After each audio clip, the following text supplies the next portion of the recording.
Hi guys, welcome back to guys. நேற்று நடந்த match என்னாச்சுன்னு பார்த்தீங்களா? பிரேசில் வர்சஸ் ஜப்பான் ப்ளே பண்ணாங்க. எல்லாருமே சொன்னாங்க ஜப்பான் தான் ஜெயிக்க அதிக வாய்ப்புண்டு. நான் கூட அதான் சொன்னேன், ஜப்பான் ஜெயிக்க தான் அதிக வாய்ப்பு இருக்குண்டு. பட்டு மேட்ச் என்னாச்சுன்னு பார்த்தீங்கன்னா, பிரேசில் வந்து அபார வெற்றி கிடையாது கைஸ், லாஸ்ட் நிமிஷத்தில் வெற்றி கைஸ்.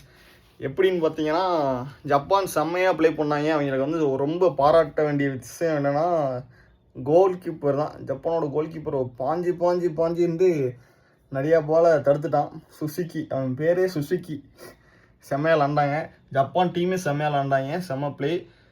அவன் வந்து ஃபஸ்ட் ஹாஃபில் ஒரு கோலை போட்டு பிரேசில் அவ்வளோதான் முடிச்சு விட்டாங்க அப்படின்னு நினைக்கும் போது, செகண்ட் ஹாஃபில் வந்து ஃபுல்லாக கிரவுண்ட் பால் தானே நம்மளால் போட முடியல. கிரவுண்ட் பால் ஃபுல்லிங் டிஃபெண்டர் போட்டு ஜப்பான் வந்து டிஃபெண்டர் போட்டு நிப்பட்டாங்க.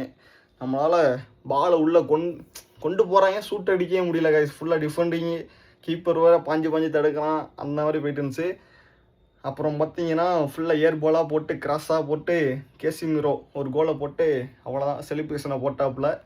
அதுக்கப்புறம் ஜப்ஜூட்டில் பார்த்தீங்கன்னா மால்தீன் அலி வந்து அவன் ஒரு கோலை போட்டு பிரேசில் வந்து அபார வெற்றி கைஸ். அவ்வளோதான், ஃபைனலி பிரேசில் ஜெயிச்சிட்டாங்க. பட் ஜப்பான் தோற்றது வந்து மனசு கஷ்டமாக இருக்குது. பட் பிரேசில் ஜெயிச்சது கொஞ்சம் ஆறுதல்.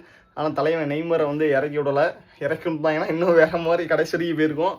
பட் வந்து நல்லா எக்ஸ்ட்ரா டைம் இல்லாமல் முடிச்சு விட்டாங்க கைஸ். மேட்ச் நல்லா இருந்துச்சு. நீங்கள் பார்த்தீங்கன்னான்னு கீழே கமெண்ட் பண்ணுங்கள்.